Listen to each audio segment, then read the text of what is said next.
The people Alex this with another one. Yeah man. Best speech me hear from a black man is an award him there now.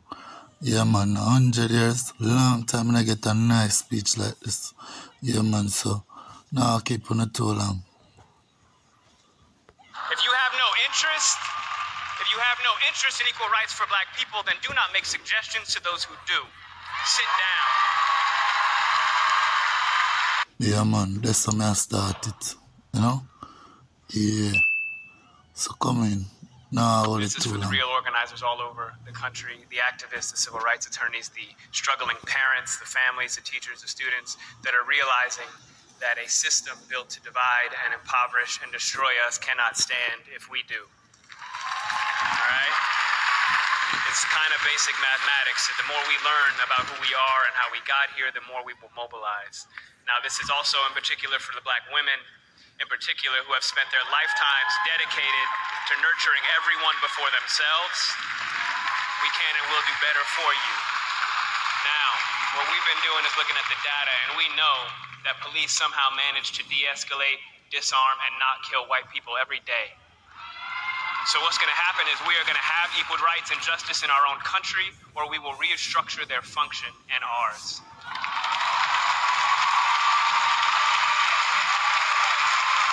Yesterday would have been young Tamir Rice's 14th birthday. So I don't want to hear any more about how far we've come when paid public servants can pull a drive-by on a 12-year-old playing alone in a park in broad daylight, killing him on television and then going home to make a sandwich. Tell Rakia Boyd how it's so much better to live in 2012 than it is to live in 1612 or 1712. Tell that to Eric Garner. Tell that to Sandra Bland. Tell that to Dorian Hunt. There has been no war that we have not fought and died on the front lines of. There has been no job we haven't done. There's no tax they haven't levied against us, and we've paid all of them. But freedom is somehow always conditional here.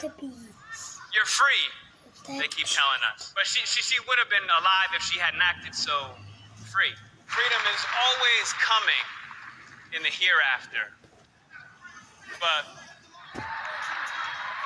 you know what, though? The hereafter is a hustle. And it's too late. We want it now.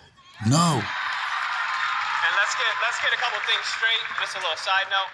The burden of the brutalized is not to comfort the bystander. That's not our job. All right, stop with all that. If you have a critique for the resistance, for our resistance, then you better have an established record of critique of our oppression.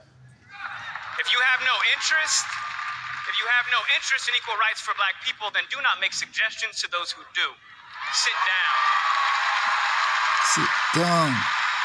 We've been floating this country on credit for centuries, yo. And we're done watching and waiting while this invention called whiteness uses and abuses us, burying black people out of sight and out of mind while extracting our culture, our dollars, our entertainment like oil, black gold, ghettoizing and demeaning our creations, then stealing them, gentrifying our genius, and then trying us on like costumes before discarding our bodies like rinds of strange fruit. The thing is that just because we're magic doesn't mean we're not real.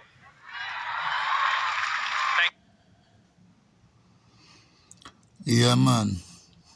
You see what I go on? Best speech up here. Long